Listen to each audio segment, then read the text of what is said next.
It's October 13th, 2022. This is a special edition of Roqe.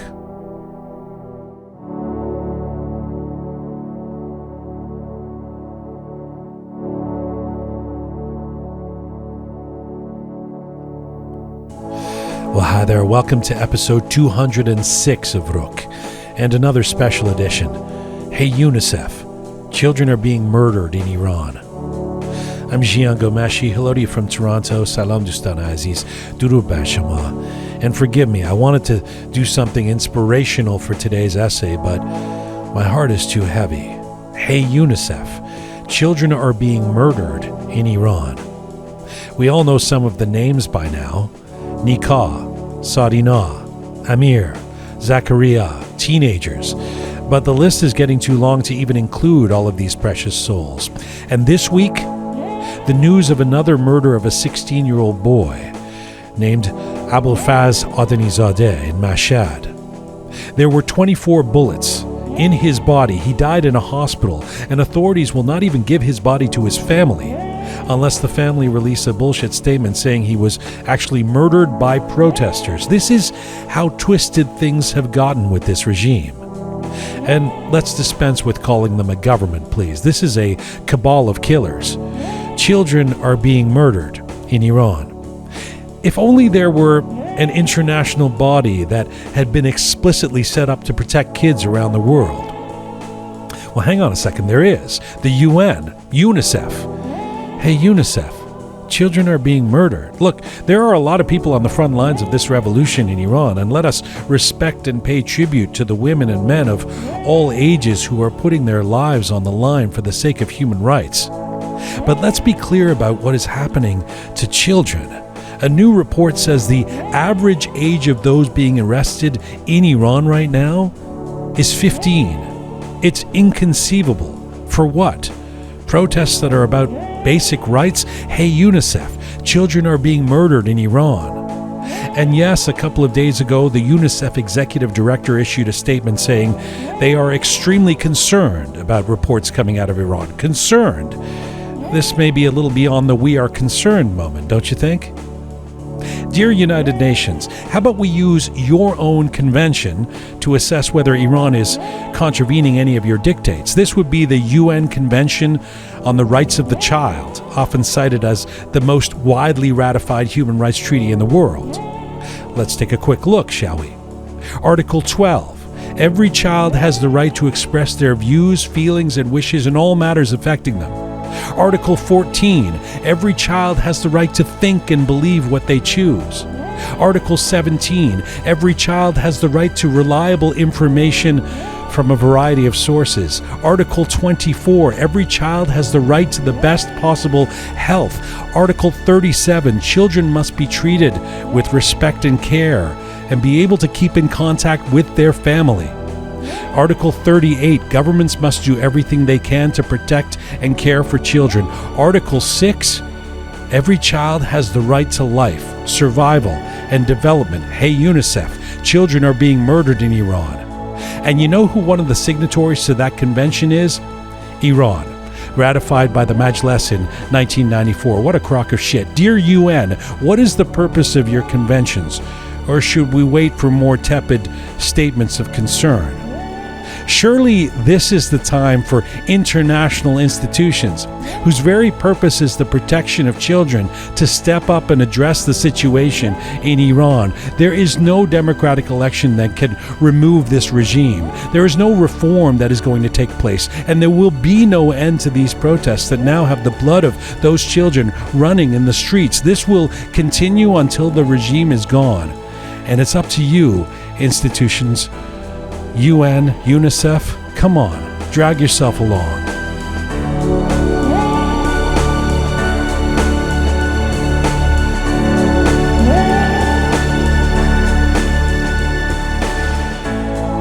Coming up in the next 2 hours, we're going to speak to 4 different young voices inside Iran as part of our Thursday series, Voices from Inside Iran. These are young women and men on the front lines of the protests. Live on the line from Iran, this is episode 206, a special edition of Roqe, The Uprising. Voices from Inside Iran, Part 3.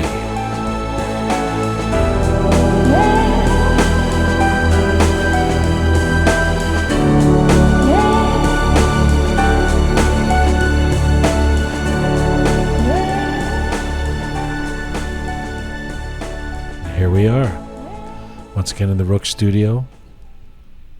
Hi, Pega. Hello. Hello, Shaya. Hi, Azizam. The Roqe On Air team. Okay, by the way, I wanted to do an essay about, I was all set the last couple of days to do an essay about people power, human intervention.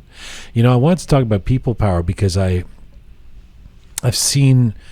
You've seen, I'm sure, those videos, the ones that there's these videos that come out of Iran now that everybody shares for 24 hours, you know.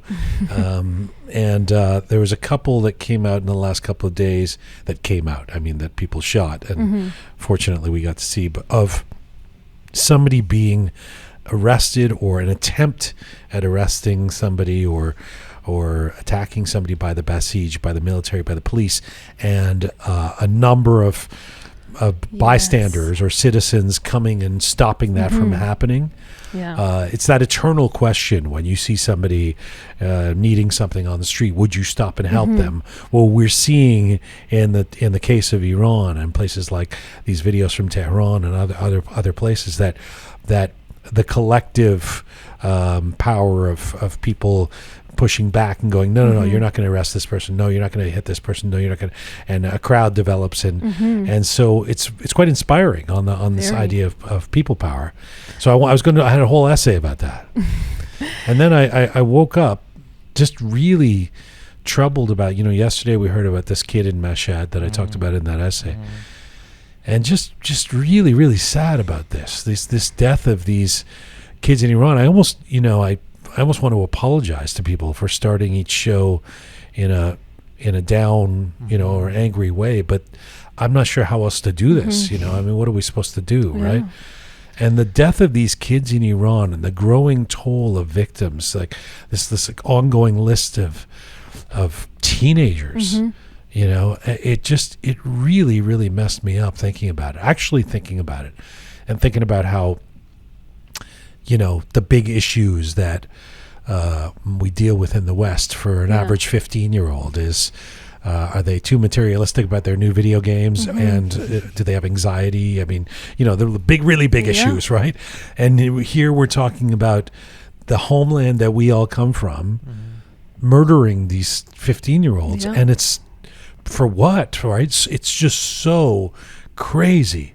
It's so crazy. And I even think as much as this very thing has produced a near insurrection, a revolution in Iran, because people are fed up with it, I still think 43 years have sort of turned this into something that is almost not a surprise to Iranians. It's just, so it's like, another kid died, and it's just so outrageous when you zoom out and you go, some 15-year-old who wants to go, first of all, a 15-year-old who cares enough about their country to want to change things, and isn't pulled aside and told, well, just don't do it violently or be careful or whatever, but is killed. I mean, I think it's exactly what you said. Unfortunately, when we look at it in the context of the Middle East, and not even just Iran, but I think unfortunately in the context of the Middle East, when you hear about such young deaths, it's almost as if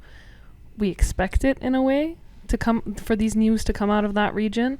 But it's only when you look at it as a bigger picture and you compare a 15-year-old in what's going on in Iran right now to a 15-year-old here, that it really hits you and you realize, what have I been accustomed to? What have I been, it's that thought process of, like you said, the 15-year-old here who were worried about video games and anxiety and this and that, and then the 15-year-old in Iran when we're worried about life and death. And I think it's a good thing that the media and a lot of people in the West are waking up to this. They see those images of Nikah or Sarina or Amir or this, the boy from yesterday in Mashhad. Shai, his name is hard for me. Abul Fazl Adi Nezade. Abul Fazl. Yes. There's the Z and the L. That's not easy stuff. Beautiful boy. These when people are seeing these images, Nikah doing that little dance and song, they're realizing that these are not.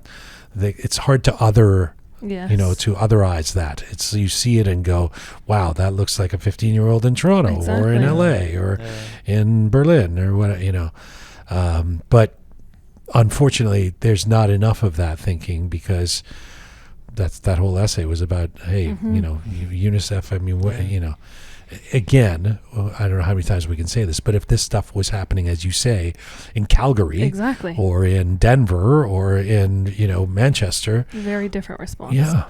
And I mean, I know it goes back to when we had previously talked about weeks ago, where is the Western world, and now we're looking at these organizations like, where is UNICEF, where is Amnesty It's the next step. It's the next step. And I don't know, I mean, as you were... Tweets are not enough. Yeah, definitely. But as you were doing your essay, I was thinking, why do we keep coming to the same point where we come to these realizations, and the Western world, whether it be an organization or the government or the media or whoever, it's like they're 2 steps behind. Yeah. And then once they do reach a point where, Oprah puts out a video, or, Michelle Obama makes a statement, and it almost feels like too little too late. Well, and by the way, the UN is not the West. The UN is ostensibly the whole world. Like I said, this organization is created ostensibly for situations like this. But what is UNICEF for, right? Yeah. And there's a bunch of groups too. I didn't want to start calling out all the different NGOs or the children's organizations, and I know some of them are doing as much as they can, and they're busy in other parts of the world, and this is just a developing story and all of that stuff. But and look, the flip side of this is that these young people are the very people who are inspiring the world, and they're inspiring us. And part of what we've been doing with this Thursday Voices from Inside Iran series is hearing from people in Iran, because every time we've done this, the feedback we've gotten is people are blown away because they're so inspired by hearing from people actually on the front lines in Iran, young women, young men in Iran, and who are putting their lives on the line. And I always believe that activists who want to change the world must be the most hopeful or optimistic people around, because they wouldn't do it if they didn't think they could make a difference. And so it's inspiring to see their hope, right? It's inspiring to see their investment in hope and their determination. And so we've got another one of those episodes today, where this time we got 4 people we're going to speak to. Now, I should say, we have spent the last 2 days discussing how difficult it is for us to get in touch with people in Iran. This is a change from, say, 2 weeks ago, where even though the audience was going, wow, where'd you find these people? This is great. Our connection issues were not as much of an issue. It was hard to find people because it's a scary thing to do, to come on a show and do, we use pseudonyms and we try and say not exactly where they are and everything. But now it's really turned into a difficult period. So outside of Tehran, we actually had a few people lined up. We've somebody in Zahedan, which of course is the epicenter of a lot of horrible stuff happening. We had somebody up north. We had somebody in the Khuzestan area, and Mashhad, which is a place that we've talked to people the last couple of weeks. And all of those folks in the last 2 or 3 days have gone silent. In other words, we're seeing that they're not even seeing our messages to them, right? Yes. So that's why today, I think we've got 3 people in Tehran and 1 in the north of Iran. Yes. In a city that we're not going to mention because we don't want to sort of out them. But I mean, I know, Shai, you've been trying to get in touch with a couple of people. Yeah, especially like the people in Zahedan. They really wanted to be on the show and speaking about the situation there. But they kind of disappeared. Not I'm kind of worried for them. But hopefully it's just because of internet. Yeah. There's a couple of folks will get a message once in a while, but the WhatsApp isn't going through or something like that. But I think I know that yesterday, I'm sure that some of the people we've got lined up to talk to, we'll talk about this, but yesterday ended up being a big day in Iran in terms of protests happening in different places. And concomitantly, the regime crack down harder on blacking out the internet. And so I think that's some of what we've realized is happening. But it is harder to get in touch with people. That's scary on a number of levels. And yet videos are making it out, some information is making it out, and we're seeing that. Yeah, I mean, I think that just speaks to the resilience of, the youth of Iran, and every step of the way, it's like with the internet blockage, with the crackdowns, with everything, they're still managing to make their voice heard. And I think it just furthers our responsibility outside of Iran to echo their voice.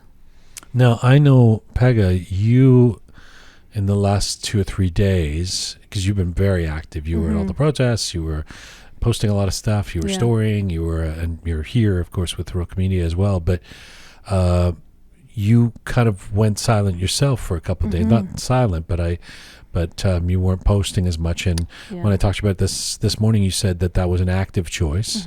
Talk to me about it. I mean, I think it just, at some point, I think it was 2 nights ago or 3 nights ago, somewhere along there, I just felt completely overwhelmed with everything that was, with the constant scrolling through news and social media and the videos and, talking to people around me and, like you said, the demonstrations, all of it together. It was just this sense of, I just completely felt overwhelmed and so emotional and taken by everything that was going on. And it was to a point where it was starting to affect me, during work. It was starting to affect my sleep. And I just thought, I wasn't being productive anymore. I wasn't able to stay on top of not only my work, but even the research that we do here or anything really. And I thought, I'm of no use like this. I'm not helping anything. And so I decided to take about 2 days and just not post anything, try not to read as much, try not to, be involved in a lot of the conversations, which was really difficult because everyone in my immediate network is, mostly Iranian and this is all we're talking about. But I just felt like I needed to take a step back. And did it help? It did. It did. I mean, I caught up on some sleep. I, did some things to take my mind off of it, did some yoga, that sort of thing. And it helps. I think it's important in the midst of all of this to remember to take a step back when you really need it. Because, again, I think we're all so involved and so emotionally involved in what's going on that it does take its toll. It's been a while that I don't see those videos that says it's disturbing, sensitive. Oh, you won't look at it? No. I just prefer to someone tell something happen. What happens if you look at it? It's not helpful, to make myself more depressed. Yeah. I prefer to be, how can I say, be more active and more energized and give hope to people. But by seeing those videos, it doesn't. Yeah. There's nothing tough. There's nothing tough guy about, tough person about spending 24 hours a day looking at your phone. I mean, because we already know a gazillion studies have been done that show exposing your eyes to this 24/7 is not a good thing. And I would imagine Psychology 101 would be, or Psychotherapy 101 would be, also if you're spending that 24 hours just looking at people being shot or repressed or oppressed, that can be very deleterious to your headspace. I feel like I've had dreams about protests in Iran and stuff. It comes to me in my dreams, which it would be obvious, but it's also pretty weird. It's definitely in the subconscious, and there's a strange thing too where it's so all-consuming for Iranians. It's so all-consuming. It's kind of like the early days of COVID, where it was all-consuming, right?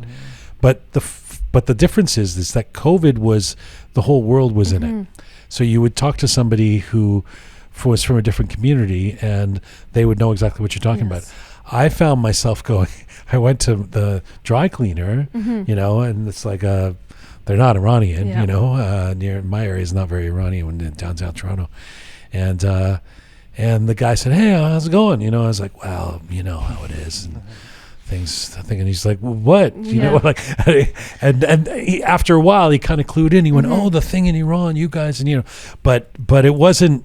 Immediate. You know, it wasn't obvious to him that because it's not top of mind for non-Iranians. Unfortunately, at best, it's something that they've heard about that's happening over there, and a couple of celebrities have posted about it, and they think it's bad. You know, so it's a strange bubble that we as a global Iranian community are in, because I know very, very few people who are not consumed in this exactly the way you said. Yeah. And everyone's exhausted. They are. From stress and worry, and, you know, we're all worried about our families there. And it's such a fine line between, you know, being active and involved and, you know, trying to help in any way, shape, or form, and being completely taken by what's happening and kind of going down this wormhole of, you know, like Shaya said, just being completely depressed and succumbing to these emotions that we all have right now. So I think it's really important for everyone to just take a minute or two whenever they need it and just be mindful of that. We're in a weird sort of moment too, where we now realize it's not going to be over. You know, it's not a flash in the pan. It's not a 2-week protest that was crushed or something. And we know that it's going to continue on Monday. In fact, I said it's not a protest, it's a revolution. At the same time, we don't know where we're at in that. We don't know if this is the way it's going to be going for a while now, and we don't know how fast things are moving, what chips are going to fall, what exactly the regime is going to do as the crackdown gets more brutal. We're in a strange middle period here, and one of the things that's a little odd is watching people try to decide whether they can go back to their normal lives. And I've seen a couple of people, like I'm thinking of one person in particular, and she started posting pictures of herself, I don't know, with a fashion line or something, you know, and which immediately I was like, really? Are you kidding? Yeah. But then I kind of empathized too, or sympathized, I should say, because I thought that's her job, and so, you know, she's kind of testing the water. Am I allowed to show that I do fashion stuff? Right. You know, but it would seem so wrong and incongruous with the mood, and so I mean, you know, our priority is what's going on in Iran and supporting people there and everything, but on a broader sort of socio-political kind of perspective, a sociocultural perspective, it's interesting for me to think about these things and go, how are people going to return to normalcy, or what we thought was normalcy in terms of their presence without, you know, really giving this their respect and due, right? Well, I mean, it's funny because we keep talking about, you know, inside of Iran, how things will never go back to prior to the last 20 some odd days, but I honestly think it's the same for the Iranians living outside of Iran. I think as a community as a whole, I don't know how anyone is going to go back to that same sense of pre-revolution, if that's what we're calling it, right? So it's difficult, like you said, when we see posts and things like that. Everyone is so in that headspace of you know, what's happening in Iran and what's next, and that it's hard to see someone post anything other than that. Now, how do you feel if someone is not saying anything? I mean, at this point, I think there's been a lot of conversation around people who haven't said anything. And I think prior to the last couple of days, I would have felt differently. But given what I just went through personally the last few days and that sense of need to take some time to myself, I have a bit more understanding. But I think it's also dependent on the person. Like, you know, have you not said anything since day one? Or see, that's where I'm at with it. I feel like you don't need to be. I'm not going to jump on someone, shame someone for not posting, 20 times a day, or shouting from their rooftops, or putting giant signs, billboards above their house, or something like that. But if somebody hasn't said anything, since September 13th, 16th. Yeah. I got a problem with that. I think that's a stance in and of itself. If you haven't said anything for the last 28 days now, I think 27, 28 days. That in and of itself is making a stance. That means you're actively trying to keep quiet. Yeah. Which that's problematic. Yeah. Yes. Yeah, that's an issue. I think that's an issue. I mean, obviously there are people who are much more enthusiastic about being angry at folks who aren't saying it as much as they should. But I also think it depends on who you are in terms of if you're someone with 500,000 followers on TikTok or Instagram, you do have a different responsibility than, my aunt that speaks to 3 people a day and, has a pretty modest life and, obviously cares about this, but there's only so much she can do publicly. For sure. So it depends on the person, I guess. Yeah. But I have to, and I know we've talked about this amongst ourselves, but I have to kind of put this out there right now since we're on the topic, that I also don't agree with this whole shaming campaign that we have going on within the community. Like, I think so many people are putting their energy towards pointing fingers. And, I understand the anger. I empathize or sympathize with the people who are angry enough to want to do that. But I think... You mean this is the people who were reformists before and wanted the nuclear deal and that kind of thing? Yeah, whatever their stance was. I think there's a lot of people out there right now who are putting a lot of energy into shaming individuals who aren't necessarily on the same page as them. But what if the people were de facto enabling this regime that's killing people? I mean, that's the problem, right? Yeah. But what are we getting out of, pointing fingers right now and spending all of our time saying, let's put them on blast and, going after them the way we are? Not to say that I agree with anyone who, has not taken a stance or who, was enabling in the past or anything like that. But I think if anything, we should be putting our energy right now towards, speaking to media outlets, raising awareness, being the voice of the people inside Iran. Like, these are the more important things right now, as opposed to who can I find who didn't make a post on Instagram or had a post from 10 years ago that was potentially a reformist angle. Yeah, I understand what you're saying, but if you're a writer for a major newspaper in the Western world and you've been writing stuff that is either A, inaccurate, B, nonsense, or 3, or C, is somehow maintaining the intentionally maintaining the status quo of this regime being in power. I don't know, man. I'm not sure if I want people to wait before calling that out. Yeah, or at least I understand the incentive to. Yeah, right? But that's different. That goes back to what you were just saying about platforms, right? And the difference between someone who's a writer for a well-established paper and someone on Instagram who might be, 3 steps removed from your network, let's say. So I think that's... I understand what you're saying. And I do think that there can be misplaced energy in terms of yelling at each other rather than... but I'm on board with someone like Nikahen Sara, who's been coming on the show saying, like he was on the show on Monday, saying, look, there's people out there who have been actively lobbying to help effectively keep this regime in power. Yeah. And maybe okay, let's expect some reforms from them or something. And I get why he's calling that out, and I get the anger around it. Yeah. Yeah.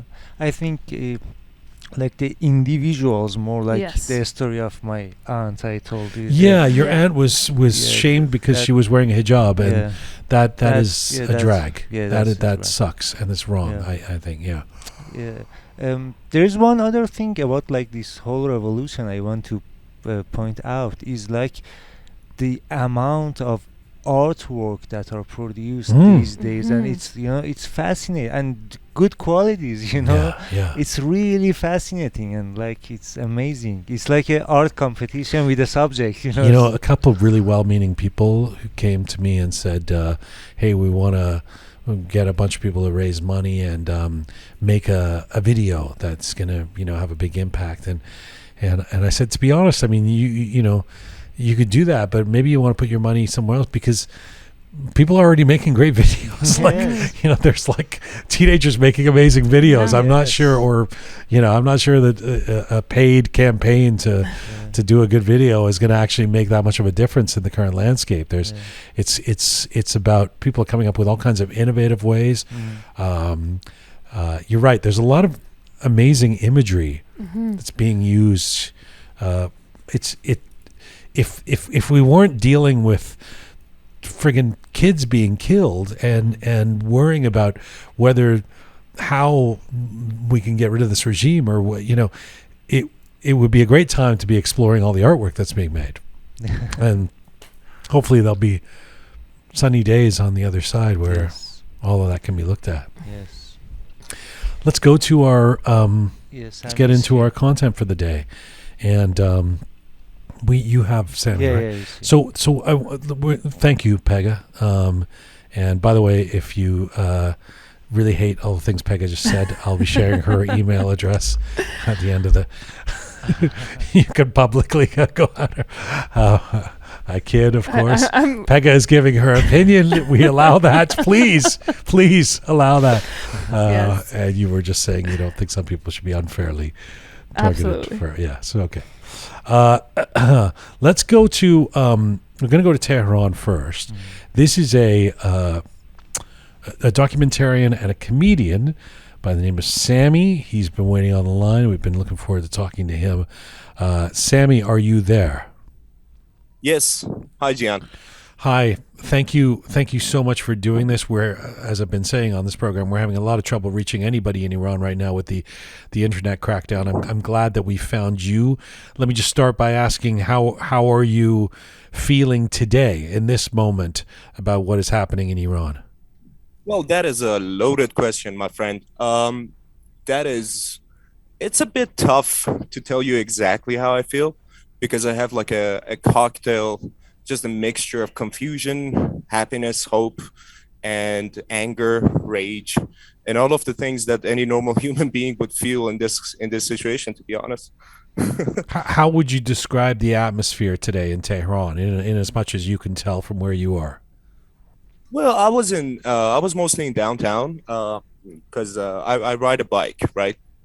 And I was on my bike. I was just patrolling the hot neighborhood for protests and all that.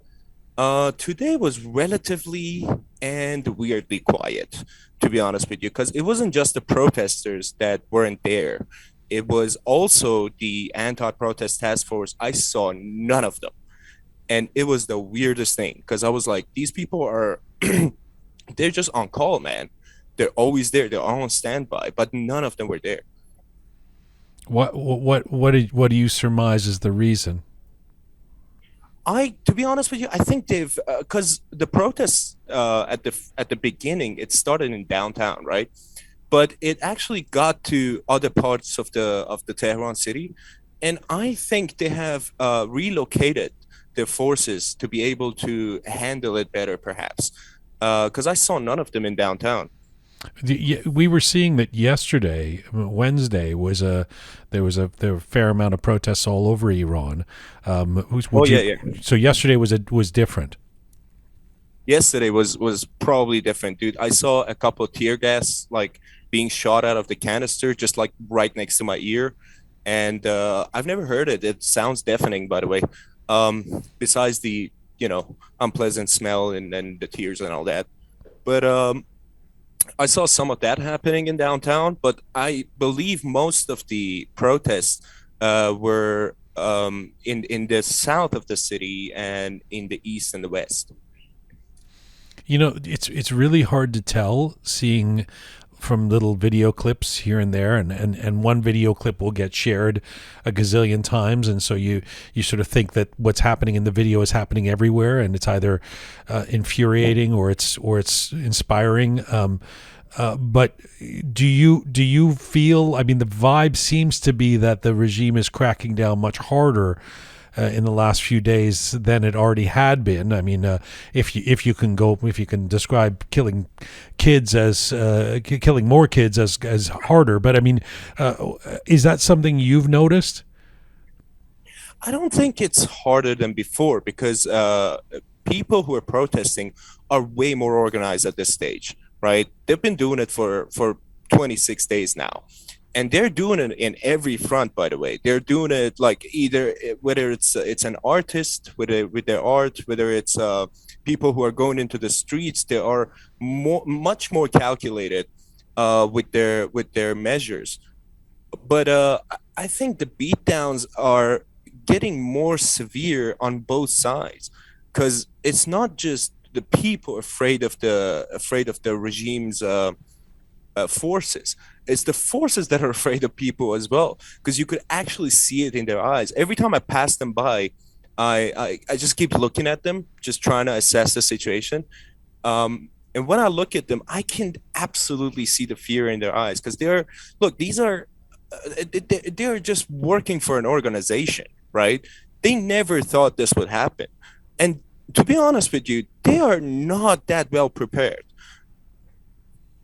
That's really interesting. You know, that this was something that one of the people we spoke to, a woman we spoke to inside Iran 3 weeks ago, said that she could see the fear in their eyes, and you know that you're absolutely right. I mean, it's hard to believe that all of these folks, some of them are obviously thugs who might get off on it or something, but it's hard to believe that they all signed up for, you know, killing their compatriots, right? I mean, it's pretty horrible stuff. Are you, if last week was a revelation in as much as it was really the week where we realized, okay, the old crackdown and the internet blockage and stuff like that is not going to stop the protests this time.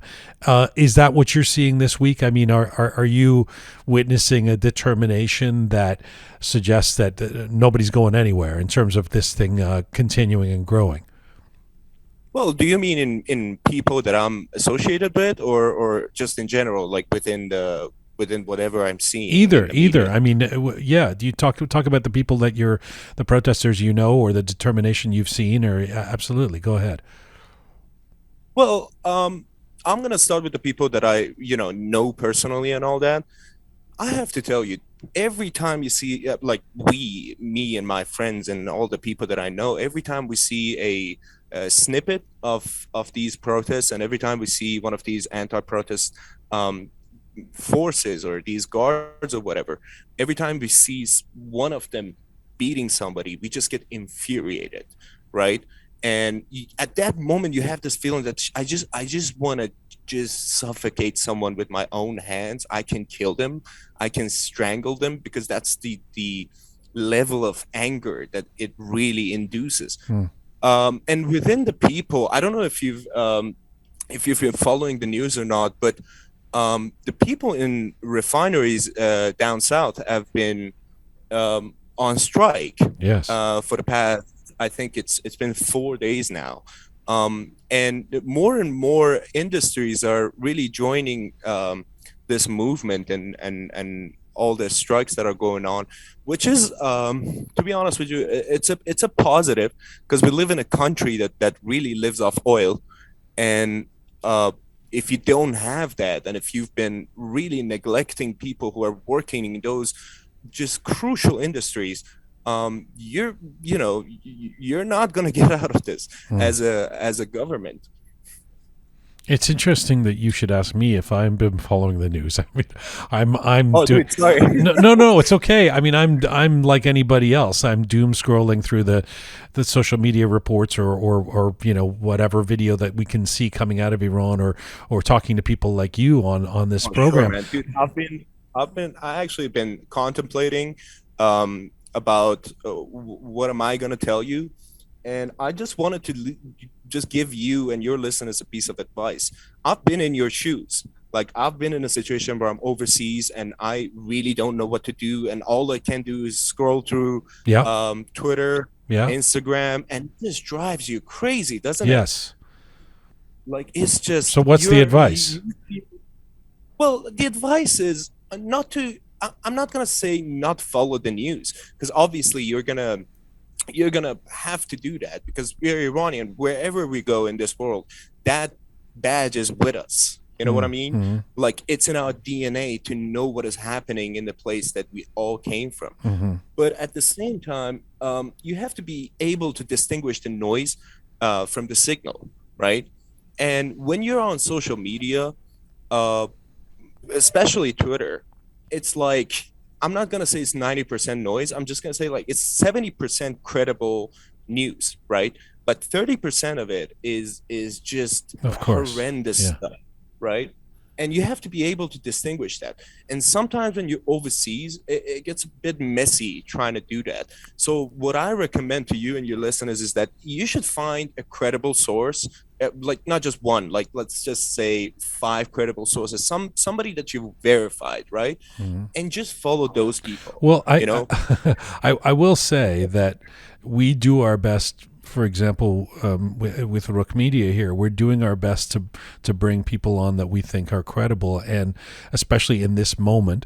And honestly, the most informative, I mean, we've brought on pundits and professors and influencers, etc. But the most informative stuff that we've done is talking to you guys, to people who are, you know, on the ground in Iran, and telling us what they're experiencing. And I know that you know, your perspective is your perspective. You don't speak for 84 million people necessarily in Iran, but it's very instructive. Here's something I do want to ask you.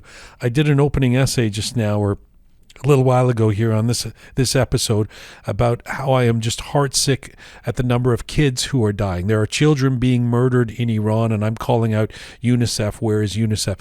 Do you see? I mean, we're seeing, you know, reports that the average age of the people being arrested, of the boys being arrested, is 15 in Iran. Are you seeing that kind of youth when you are out, when you see the protests, when you see those involved? Is it clear to you that there's a really young cohort involved in this? As heartbreaking as it is to confirm that, yes. Yeah, that actually does reflect what I've seen myself, because that doesn't shock me at all. Because can I tell you a personal anecdote, just a short thing that happened to me Of on the course. first like 2 days of the protest. I'm you know I drive around with a bike, because when you're living in Tehran, the traffic is just, it makes your car useless, right? If you want to get anywhere, you have to have a bike. Okay. And in the first nights, I was just passing by. I partake in the protests, and I was just going home.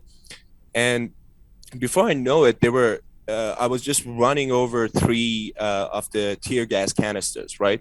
And I couldn't see. Like, there was just tears in my eyes. I felt like I'm suffocating. I can't breathe. And because I was on a bike, it gets like quite dangerous when you're like, riding around on a bike and all that.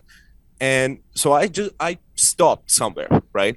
And because my eyes were filled with tear, and I think I have a bad reaction to that stuff, I I couldn't see what is happening.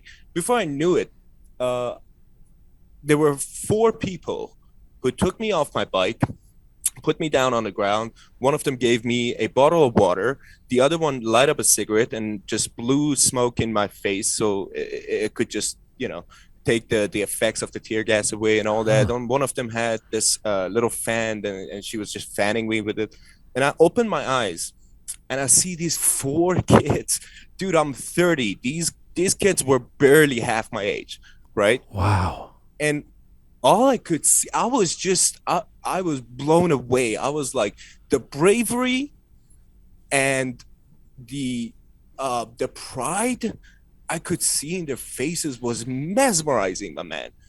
It was amazing. I Wow. never thought that I would say this, but I feel bad because as an older guy, you look at the younger generation and you're like, oh, this and that, you make fun of them and you say shit. I feel such a tremendous shame for doing all of that.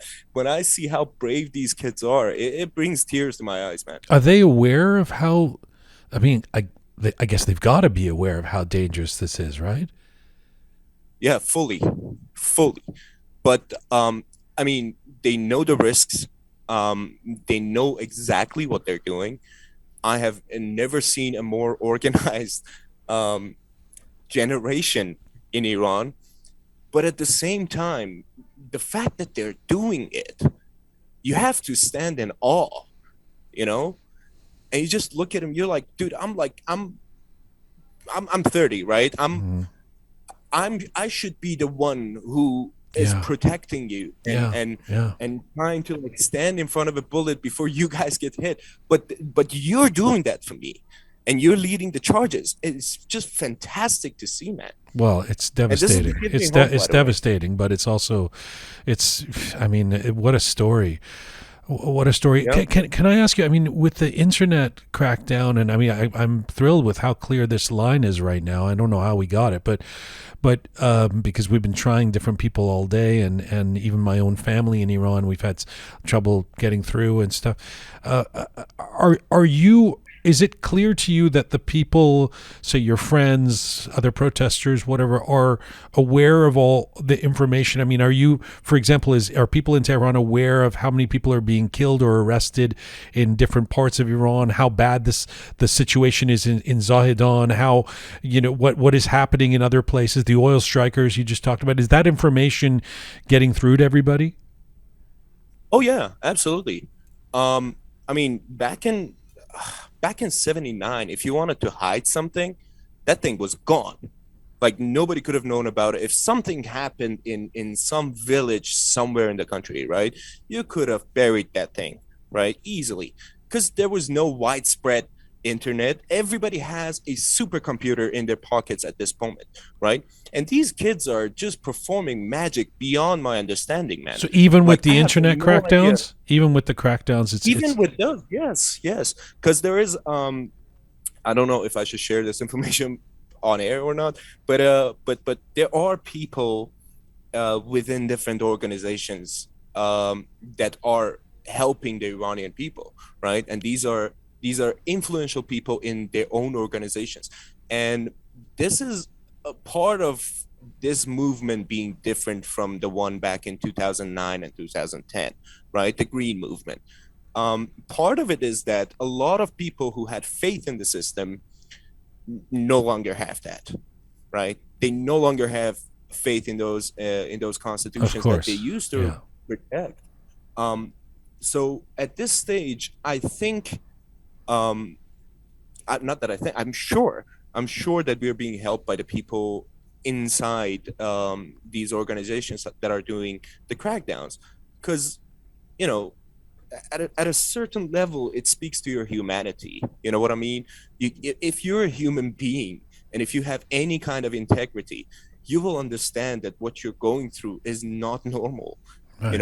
This isn't something that a human being should experience in their lives. Hey, you were just talking about the bravery of those kids. That story, I'm still reeling from that story. The four people around you, one of them giving you water, one of them blowing a cigarette, and one of them with a fan, and you wake up and they're kids. But I should say, I mean, you are exhibiting quite a bit of bravery yourself. You're okay with me saying this because you told me so. So your name is actually Sam. There are a lot of people who are reticent to come on any kind of media program, even if we can get in touch with them, and I completely respect that. I wouldn't want anybody to come on unless they're comfortable. Those who have come on in the last 2 or 3 weeks, we've been using pseudonyms, except for maybe one of them, I think.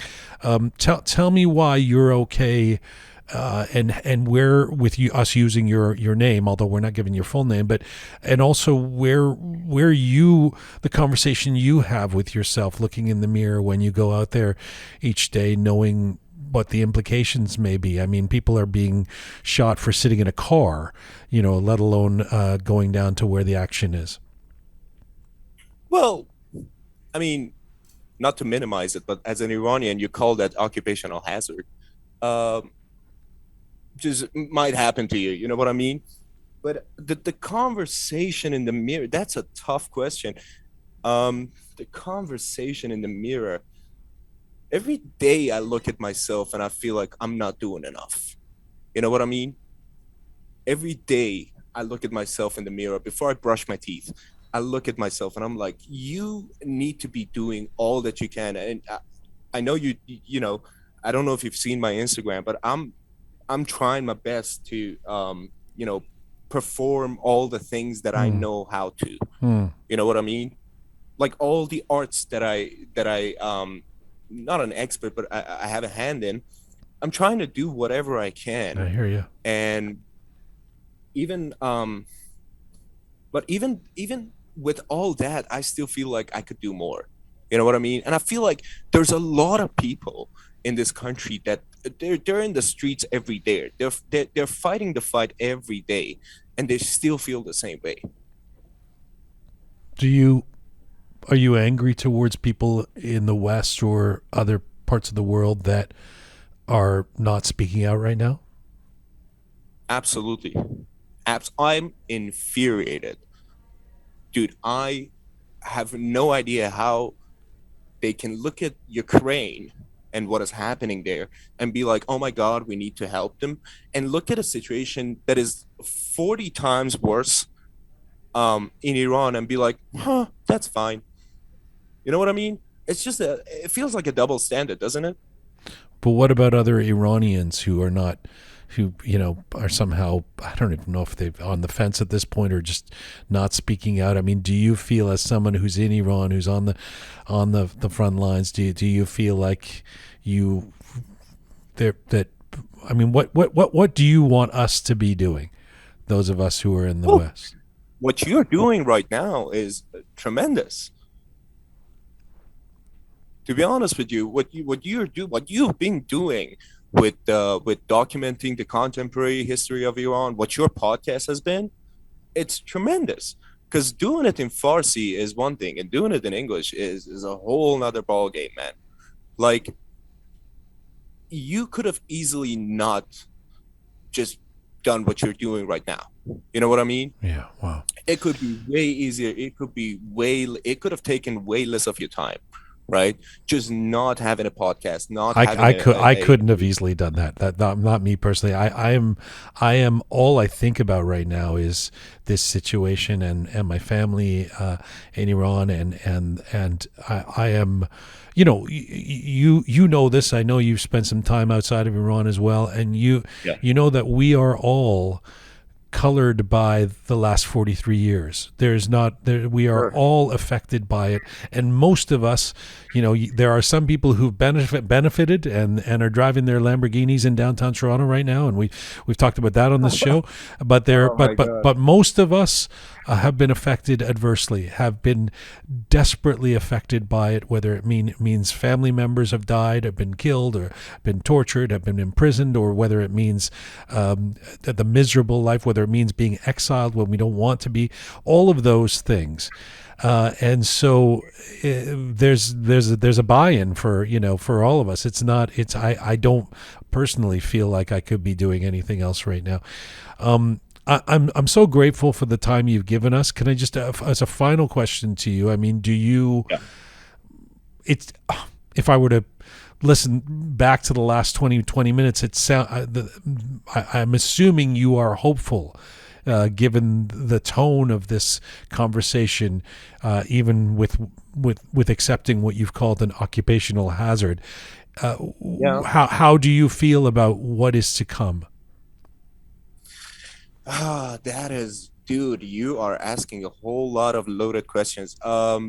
Like, this is, do you have like 43 years so I can talk to you about it?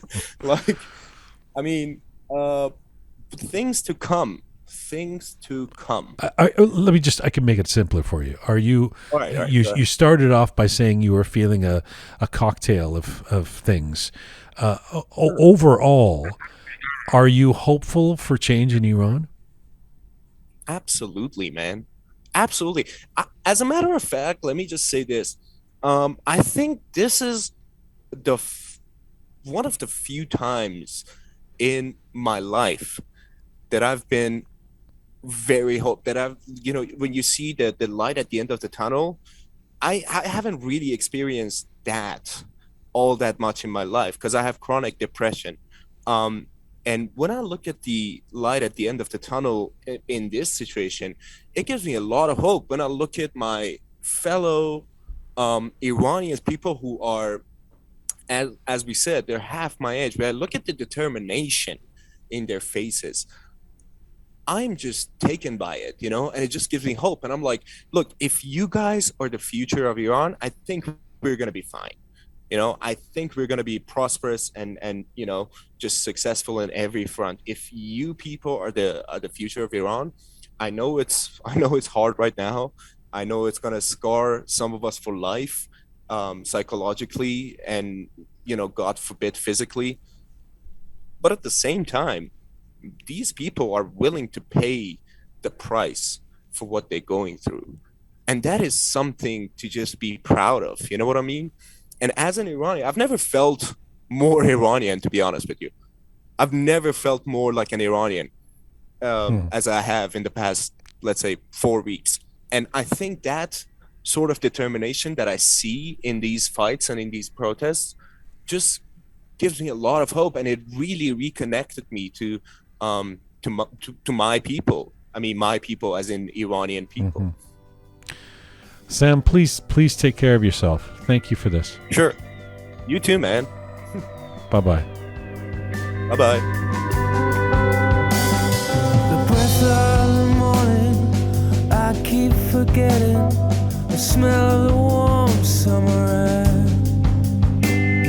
I live in a town where you can't smell a thing.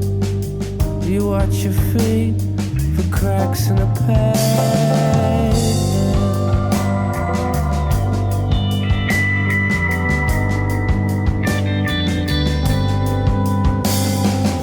Up above, aliens hover, making home movies for the folks back home. Of all these weird creatures who lock up their spirits, draw holes in themselves, and live for the secrets. This is a special edition of Roqe, episode 206, The Uprising, Voices from Inside Iran, number 3. And we're going to stay in Tehran and actually go to somebody that we spoke to 2 weeks ago. We had a very compelling conversation. I'm glad to have her back. She works in an office, an import-export business in Tehran. And for the purposes of this interview, we will call her Sara. And it's good to have her back. Sara, are you there? Hi, Jian. Nice to hear your voice again. I'm here to answer your question. Thank you so much for doing this again. Let me just start by asking you, it's been a couple of weeks since we last spoke.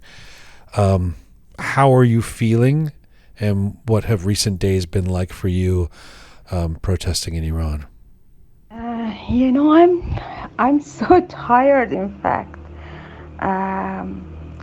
We had so many protests during the last weeks, and it's not the protest anymore. It's absolutely a revolution.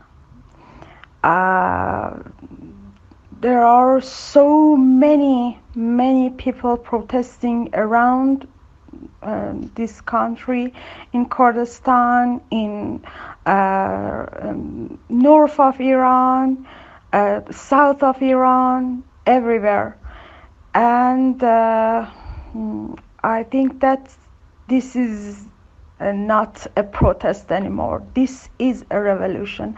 And we are so angry. We are so angry because of the young people that have been killed by the government. And there are so many students, I mean childs, yeah. High school students that have been arrested by the government forces, and that is so sad, and we are so angry, but we are going forward. We cannot go back or stop this here. We have to move on. Yeah, I can hear the passion in your voice, and you're not alone in terms of this. This has been the week where I guess people inside Iran and those of us outside have learned that this is indeed a revolution, as you say. And I appreciate all the points you just made. Look, I hear that yesterday you had your own, you were injured yesterday, or you had an encounter. Do you feel comfortable describing what happened? Yes, it's been 25 days since I decided to go out without a scarf. Every morning I go out without a scarf, and every night I come back to our home. The people action and reaction was so good. Even I passed some police guards last week, and they didn't do nothing. They didn't act something weird. That was so normal to them. I that was so weird to me. But yesterday I was on a quiet alley, and I was walking, and I wanted to join the protesters in the main street. Suddenly I felt something. A guy on a motorcycle came and kicked with his foot onto my side, and I felt on the street, and that was so painful. I was so shocked. I didn't know what's going on. Old lady that was behind me, she came and told me that he was a guy with beard, and he was some Basij guy, or we call them lebas shakhsi. Yes, plainclothes militia. The old woman told me that he was a Basij guy. Yeah. And I heard that that wasn't just me. I heard that around the city last day there were some cases just like me, that the women and girls they were walking on the street, and the Basij guy attacked them, not the police. And meanwhile I'm talking to you, you can hear the chanting. Can you hear that? They're chanting on the street, and they say death on dictator, death on Khamenei. First of all, I'm so sorry that happened to you, but we've been hearing that the Basij are getting more and more aggressive. So maybe that's what you're communicating too, in terms of you getting kicked and injured yesterday. That said, with that and with the sounds that we were hearing behind you there, it really does feel like the protests are not going away. That's for sure. I heard yesterday was a big day in Tehran. Is it your sense that things are growing? In other words, the crackdown by the regime, all of this brutal attacks and even murder of kids and the internet blockage, that's not stopping you or others at all. Tell me what you think. I think they can't stop us. They are more aggressive than before, especially the Basij guys. But we are bigger than the past days. You know, we grow every day. We grow every day because the people of Iran are so angry about this regime, and you know, now we live in a revolution, and you can't stop that. When the Basij guy kicked me, I stand up, and I didn't put my scarf on my head, and I headed to my way. I didn't put hijab because of the Basij kicked me, you know.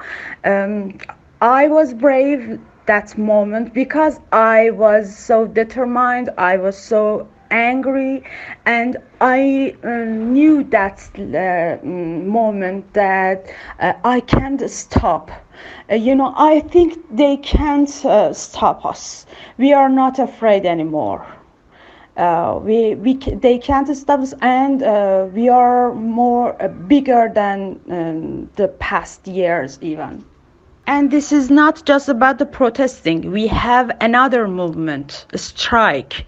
We have oil company workers that are going to strike, and it's about 4 days that the Petrochemi in south of Iran, their workers are starting a strike, and they are on a strike. It's the 4th day.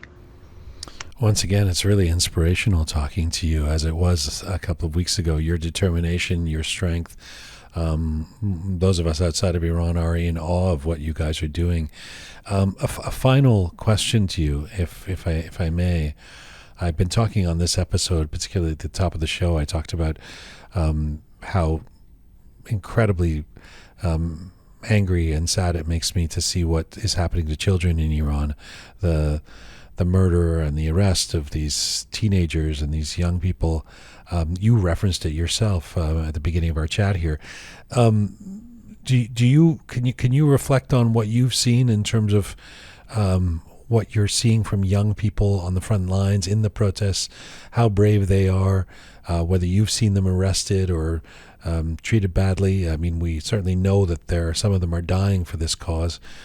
Tell us from your perspective what you've seen. On Saturday evening, there was a protest that I came to in Shariat Street. I saw young people, teenagers, about 15 or 16, and they were so brave, so brave. They chanting just in front of the guards. And they wore the school dress, you know. They were students, and I was so shocked. There is a woman in our gym that I was talking to, and she told me that her daughter is 15 years old, and she and her friend chant in a school every day. They chant death on Khamenei every day, and from the government they called the mother and told her that your child is chanting every day, and if she continue this matter, we are going to arrest your daughter. And the mother told me that her child is not afraid anymore, and she told her mother that I'm not afraid, and I'm going to continue. The mother told me that her daughter and her friends, after the school, they go on the around of the school, on alleys around the school and the street, and they write the chants on the walls. These are so brave, so brave. They are just 15. Wow, that's an incredible story, both of those stories, what you saw on the front lines on Saturday and the story of these kids in school. I thank you so much for this. Kheli mutshakkiran. Thank you for taking the time again. I know that you're in and amongst a lot of activity there, and I'm so glad that we finally got through to you. Please take care of yourself, and I hope we can speak again soon. Merci. Thank you, Jian, and that was so nice to talk to you, and I hope that we talk again soon. Bye.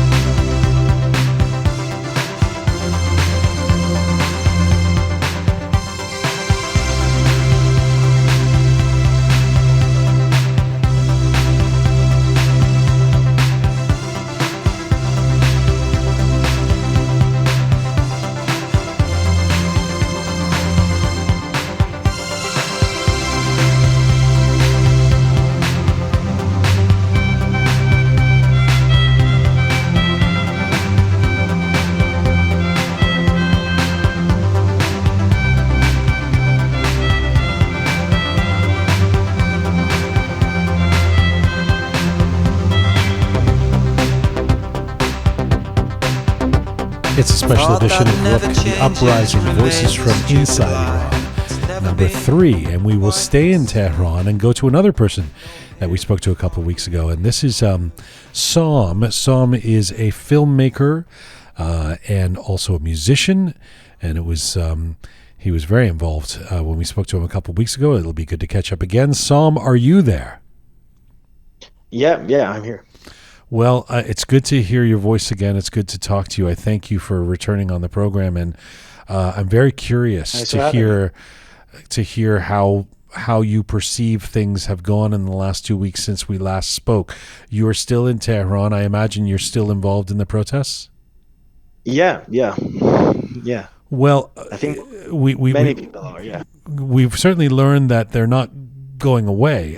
If there was any idea that this was ending, it hasn't. Tell me, first of all, to begin with, how you're feeling today about, I know that the feelings change from day to day. How are you feeling today about the situation?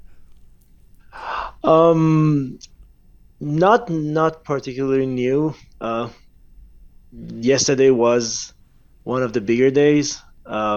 Today was just more normal, but yeah, not particularly new. It's going the same way it's been going for, I guess, the past 2 weeks. Of course, like, more cities are joining in, small cities that I had very little information about are joining in. But in terms of what's happening in Tehran, it's kind of become a routine. Like, there are big days that, like, more things happen, more people in the streets. And there are smaller days that might not be like a huge demonstration anywhere or like a lot of chasing going on, but there is still, like, people don't let the city to go to like its normal life. So, and I think that's a good thing. When you're not the first person who's talked about it being yesterday being a big day, can you describe from your vantage point what we mean by that? What did you see yesterday that made it a bigger day? I mean, the days that people like put online that let's go out this time, they're like this group, I don't know who they are, but they're called like Youth of Tehran's Neighborhoods, Javanan Mahallat. And so when they announced that like Wednesday is a day that we go out, then that day becomes a bigger day. It's not like every other day. And those days, usually more people are outside. There are more forces outside. And there's like, at the least that happens is there's a lot of chasing in the streets, a lot of shooting pellet guns. And yeah, that's the least that happens. I mean, it's been like, I guess, after the first like week, they don't let, at least as far as I've seen, they don't let people like more than 100 people to get to anywhere. I mean, even if they see like when 10 of their bikes go by, even if they see like 3 people that look like they have come out for protests, they will just shoot them. Wow. So that's how, like, so it's like when you're in the spots that they suspect there's going to be gatherings, like center of the city, Engelab Street, there are some places that everyone knows that those are the hot spots. And if you're there, then like it doesn't really matter if you're there for protests or not, for the uprising or not, because if they see you and it looks like, or they're in the mood to scare some people, they will just shoot at you, and you will start running. So it's like in those streets, there's just a lot of running around, running in the streets. And I think after the first week, they never actually let a huge number of people, like more than, I guess, 100 people to gather in one place. Sometimes it happens, but I think that's just because randomly everyone, sometimes they end up in the same street and they find each other and then they start chanting. But yeah, that's not the norm. Something that really stuck with me from our last conversation was that you said that this had morphed into something more of a street war, where rather than the traditional big demonstration that the authorities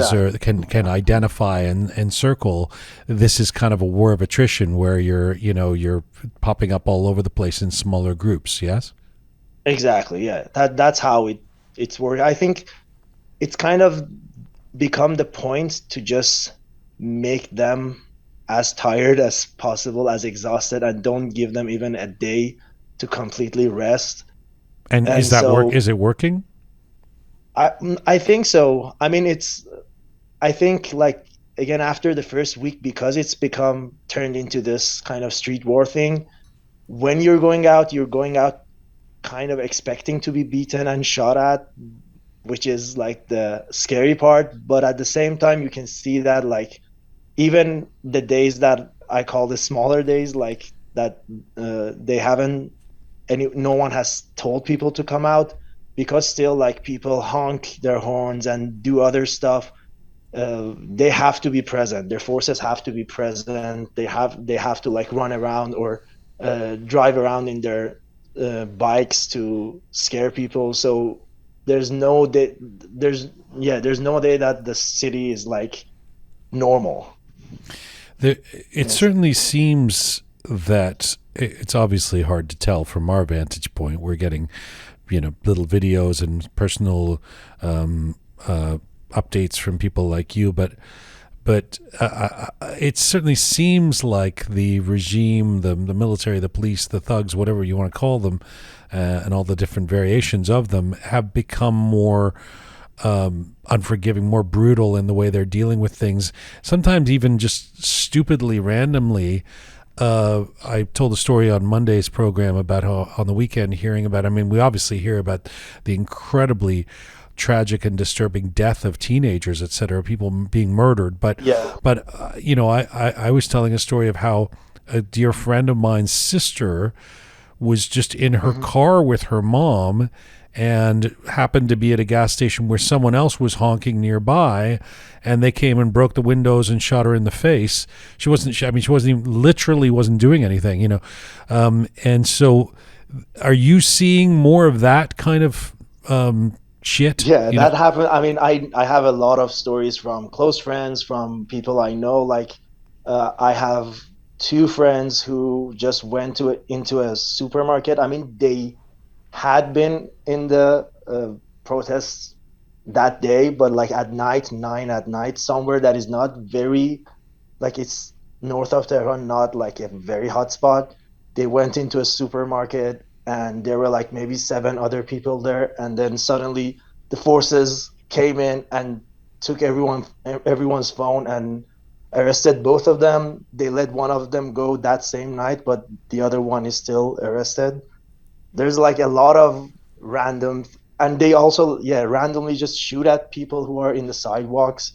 Like yesterday, when we were at the like Engelab Street, one of our friends who was supposed to join us, she called us and said that her friend, she and her friend were walking, and they randomly shot at them with pellet guns, and her friend was wounded. So we got in the car and picked them up and took them to hospital, to a doctor that I knew, so they wouldn't like write down their names.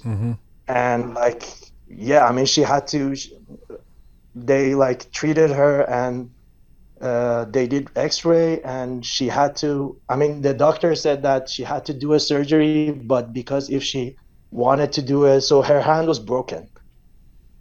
It was shot so close that the back of her hand, one of the bones was broken. And the doctor said that normally you have to do the surgery, but because for us to do the surgery, we have to file this with your real name. They decided to just put a cast on it and just check up on it like every other day and try to like treat it without the surgery for like the next month. Crazy. And he said like, if after a month we do another x-ray and you definitely need the surgery, then we'll just do that then. But for now, they decided not to do that because sometimes they go to the hospitals and check all the files. Yeah, again on Monday's show. I told the story about this friend of mine's sister, and same thing. They took her to the hospital, and after the doctor tended to her, the hospital said the doctor said, "You better leave, go through the back door, because otherwise the authorities are going to get." I mean, these are the kind of things that, for people who've been like yourself, who've been living in Iran, you might become used to, but they're just shocking, and they're. And the fact that the doctors are in on it helping is wonderful, but it speaks to this nationwide game that has been played for 43 years of cat and mouse with this regime where everybody has to figure out ways to avoid these situations, and it's exactly. It's comical but also really, really, really disturbing, right? Yeah, exactly. Yeah, it's really disturbing. I mean, a lot of times you're at the same time you're mad that this is like, for the friend that I just told the story, she was at the same time mad that like we were just walking. Why did they shoot me? And at the same time, she was happy that she was one of the lucky ones. She was like, oh, what if it had hit my eye? What if they had arrested me after? What if you guys were not close by to pick us up? Like there was like a lot of things that went right for her to, for this to not get any worse. So yeah, it's really weird. So Sam, by every indication that I've seen and that I'm hearing from the folks we're speaking to today, like yourself, the old tricks of the regime, the old brutal tricks of the regime, including killing people, as part of a crackdown, they're not working this time, right? That in fact, it seems to be emboldening those who are fighting for change. Yeah, I think so too. I mean, I think it never actually helps when they like crack down on protests, because it just makes people angrier. I mean, they might silence it for a little while. They haven't this time, but even like before, they can silence it a little while, but they actually just create more unrest within people. I mean, there's a lot of normal people walking by who are being shot at. There are like a lot of normal people who might not be really involved in the protests, who are like in their stores and they just smash their storefronts for no reason. So yeah, I mean, they're just creating more unrest. They're creating more anger. And can I ask you to reflect? I've been asking everybody this. I started today's show talking about children that are being murdered in Iran, and calling out, wondering where the hell UNICEF is, because there's a convention of the rights of the child, and Iran is, by the way, a signatory to that convention, as silly as that sounds, but is abrogating the articles of this convention all over the place by the treatment of the kids right now. On the ground, are you seeing these young people? We've been hearing stories about the bravery and the presence of these people, these kids who are in their mid-teens. Are you seeing that, and can you relate any stories of what you've seen? A little bit. I mean, we don't see them as much like in the street wars, which is, I think, a good thing. But I think the way they are protesting, like the high school kids in the high school, is really good. And also a lot of us see them like when they're coming out of their schools, they do some chantings and the girls are without their headscarves. And I mean, you can see that in the city, but it's also, I think, a good thing that you don't see them as much in the actual like street wars, because that's really not where kids supposed to be. So yeah. What can you tell us about what you've noticed today in particular? We had the most trouble that we've had connecting with people in Iran. Is it your sense that the internet crackdown is harsher now than it was a few days ago, or is it just hit and miss and it's a bad day? I think it's hit and miss. It's two things. First of all, there's days that are worse, like yesterday, because they knew it's gonna be a bigger day. They just cut phone internet from the morning. Usually the phone internet is gone from 4 to 12 exactly, like 12:01 it's back. And Wi-Fi internet works usually, but yesterday they just cut off phone internet from morning because they knew. And the other thing, so that hasn't really changed for today, but what they're changing is that whenever like a large number of people use a particular VPN or proxy server, they kind of find that protocol and block that. So what we constantly do is we just constantly find new VPNs, and like right now I have maybe like 20 different VPNs on my phone, and just I try them one by one, and sometimes I don't really know why, but sometimes when they block one of the old ones is now okay. So if you keep going back to the old ones and try them, maybe they work. Like yesterday I had a really bad day with all my VPNs. I found a new one, and today this new one is working really well. They've unwittingly created a nation of hackers. Yeah, exactly. I mean, yeah, especially like some of these VPNs are not like your typical VPNs. You just copy a large text from a source on somewhere on the internet and copy it and paste it in the software. Like I had never done anything like this before. Yeah. Thank you again for doing this. Could I just ask, how have you been able to deftly avoid getting arrested yourself?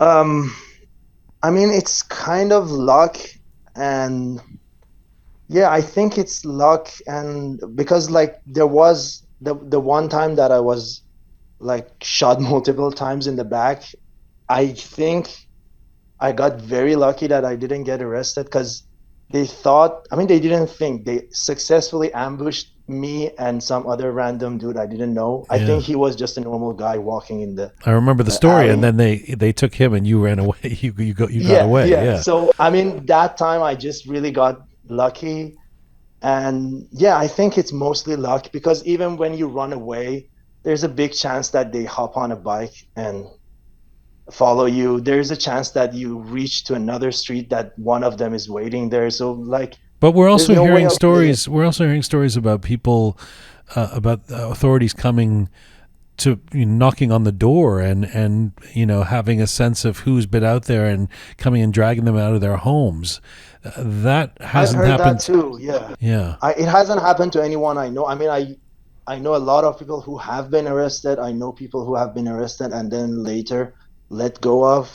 Some of them like 10 days later. Some of them just the same night. There was like a friend who, like, I think 2 a.m. I think they don't have enough space for the people they're arresting. So like at 2 a.m. they put them like near a freeway with like with their blindfolds, and for some reason they also hit them like multiple times and then left. Right. And then when they like lifted their blindfolds, they were like, "Oh, we're in the middle of Hemmat freeway for no reason."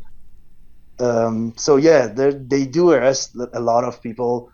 Yesterday I saw like they stopped a random car. They weren't honking, and he came out of his car, and then suddenly they ambushed him and took him away, and a girl too. I don't know. We really don't know if they had tagged them from before, if they had seen them somewhere, but yeah, they arrest a lot of people.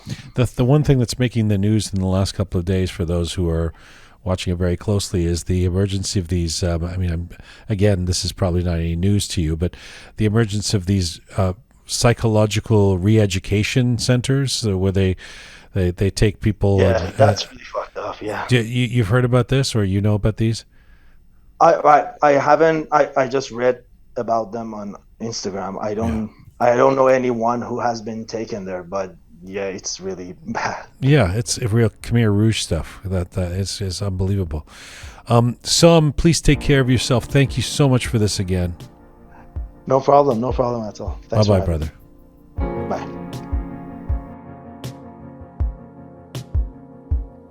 this dream I'm dreaming. Won't you wake me up tonight? 'Cause this life I'm living doesn't really feel like mine. This strange dream I'm dreaming. This is a Roqe Special Edition, episode 206, The Uprising, Voices from Inside Iran, a series we've been doing every Thursday here on Roqe.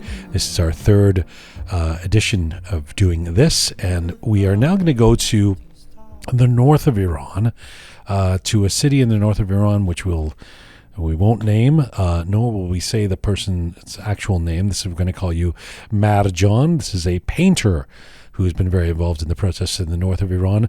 Marjan, are you there? Yeah. Hi. Thank you for doing this. Thank you. Marjan, tell me, first of all, today, where you are in Iran, how are you feeling? What is the atmosphere like? First of all, I feel a lot of pain because I have nieces and nephews in a same age, and I think it's different this time. The protests are different this time. Did you say you feel pain? Yeah. Tell me. Anger. Tell me why you pain and anger. You mean you're angry at the regime, or you mean you feel sad that your nieces and nephews have to be protesting? I'm anger of all the things that happens for Mahsa, Nika, Hadith, and because they are the same age of my nephew and nieces, and I can't understand why they kill kids. Yeah. And so you've been going out on protests in the north of Iran, yes? Yes. And can you describe the protests for me? What has it been like for you? Yesterday was amazing. Real protests are set up Saturday, I think. But yesterday was supposed to be just a distraction to make regime's eyes of Sanandaj, but it turned to be one of the greatest protests ever. Yeah, and you were there? Yeah. And you were okay? That we see these footage of tear gas and people being beaten and stuff, that didn't happen to you, I guess. I had run away. You ran away? Yeah. But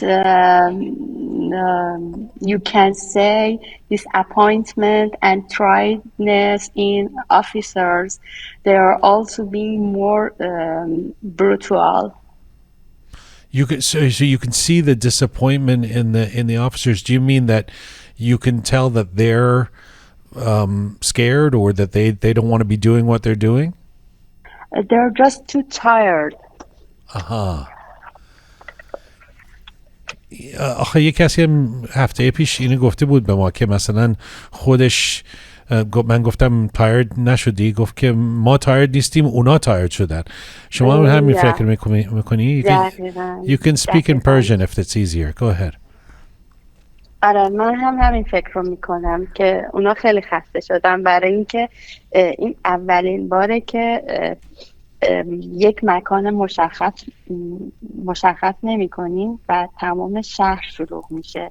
برای همین هم باید تایم بیشتری بمونن و نیروهای بیشتر، برای همین خسته شدن، یعنی خستگی رو تو چشماشون میشه دید. بله. و وقتی که گفتی دیروز خیلی تظاهرات بزرگی بود و یه کمی سپرایز شدی، یعنی فکر میکردی که اینا دارن that the protests are getting smaller, or did you notice yesterday that it just keeps getting bigger?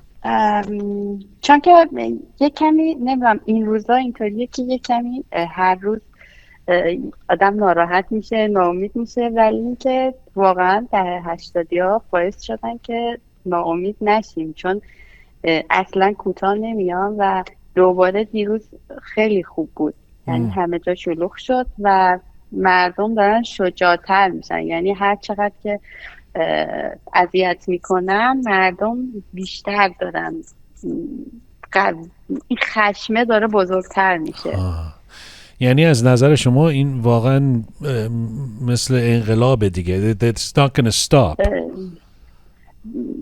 من فکر میکنم ما دیگه راه برگشتی نداریم، چون اگه برگردیم هممونو بدترین شکل ممکن مجازات میکنن. برای همین باید ادامه بدیم. Right. خودت نمیترسی؟ من خودم رو یک بار گرفتم اطلاعات به خاطر استوری ها، فعالیت اینستاگرامیم. کی؟ حدوداً 10 روز پیش. بردن شما رو بردن زندان یا چه کار کردن؟ نه، به من زنگ زدن و من خودم اول جواب ندادم. وقتی دیدم که شماره ناشناسه، بعد به خانوادم زنگ زدن و گفتن که باید فردا صبح حتما بیاد. من با چند نفر صحبت کردم و گفتن که اینا آدرس تو دارن، پس بهتره که خودت بری، چون گفتن اگه نیایی میایم دنبالت. و من رفتم اونجا. یه بازجو بود و یه پرونده حدوداً 100 ورقی از من داشتن. 100 نه 1000 شاید. خیلی بزرگ بود.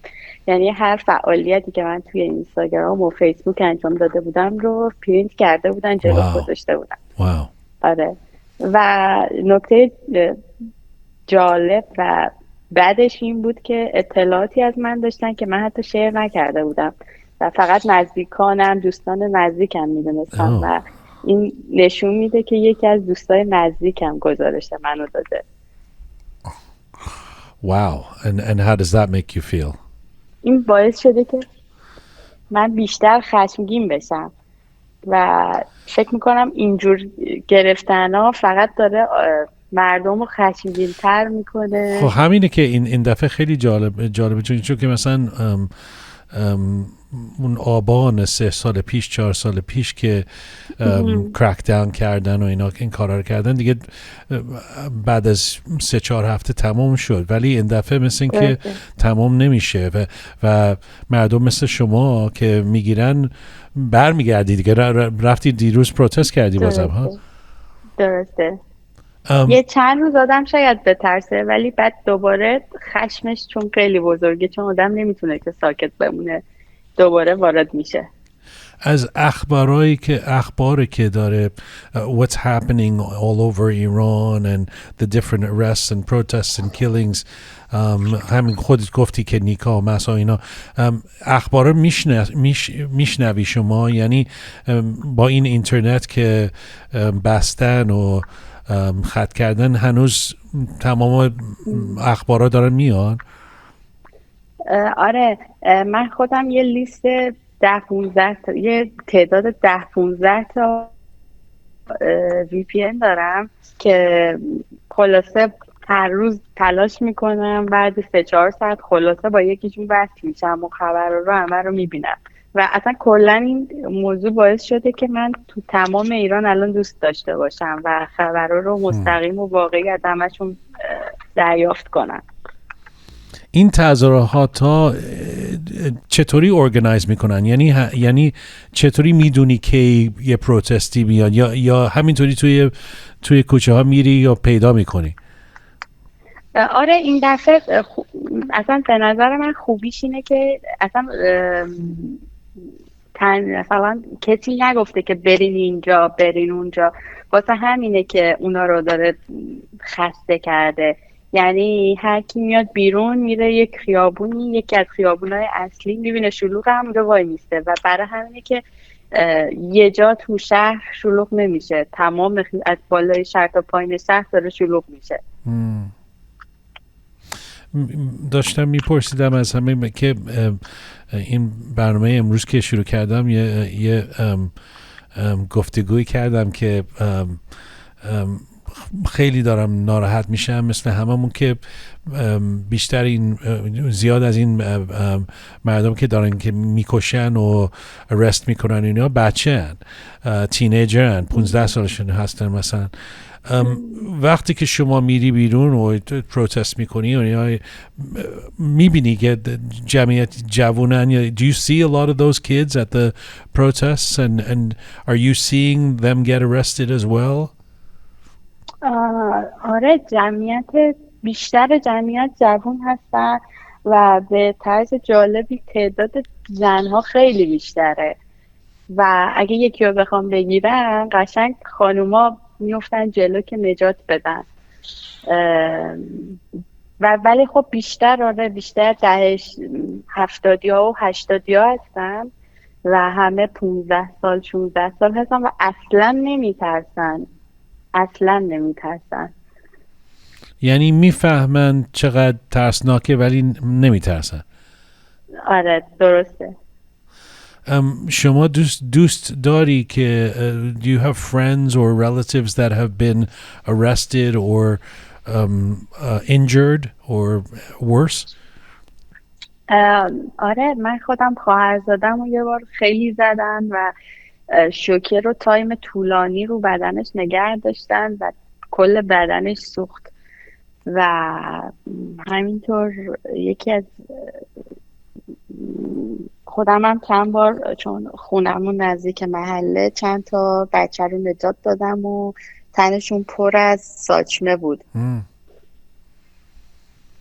Marjan, how aware are you of the support around the world, the protests in support of Iranians like you who are there on the ground, from big demonstrations to celebrities to do you see that? Do you hear about all of that? خیلی. این اولین باریه که این همین تظاهرات ها باعث شده که مردم دنیا صدامون رو بشنون و بفهمن که ما مثلا مردم ایران با گاورمنتمون فرق داریم و شاید نمیدونم خیلی ها میگن خب میرن اینجا که چی بشه، ولی برای من و خیلی ها این که سلبریتی ها میان ازمون حمایت میکنن و اینا قشنگ مثل یک چیز امیدیه اون امیدمون رو بیشترش میکنه. خیلی متشکرم که با ما حرف زدی امروز. یه سوال آخری بپرسم که با فامیل شما چه حرفایی میزنی که مثلا میگن به شما نرو بیرون و اینا یا اونا میفهمن که دیگه نمیتونن جلوی شما رو بگیرن؟ نه، خانواده من خودشون هم همه همینطوری هستن، همه میان بیرون. همه دوست دارن که عوض شه و حمایت میکنن. It's very good to talk to you. I hope you stay safe, and we all appreciate what you're doing for change. Thank you. Merci. I'm glad to خیلی خوشحال شدم که باتون حرف زدم. منم خوشحال شدم. مرسی. خداحافظ. مرسی. خداحافظ. That's Marjan in the north of Iran. And this is full time for this special edition of Roqe. Thank you to all of the people who participated in this. It's a big deal. It's a big deal to get online with us and put yourself on the line. Of course, they've been doing that in all kinds of ways anyway, but we really appreciate them participating in this episode. This is full time for Roqe. Thank you, Pega and Shaya, who've been here the whole time as well. Our website, roqemedia.com, is where you can find out more information. And all of this series now of episodes we've been doing called The Uprising, it's all there at roqemedia.com. Thanks to the amazing team who put this show together, Roham, Anahita, Parisa, Pega, Meritot, and Shaya. Thank you to all of you out there for supporting us and sharing our content. Please subscribe if you haven't done so already. You can find me on Instagram at Jian Ghomeshi. And as ever, Mizun Bashi.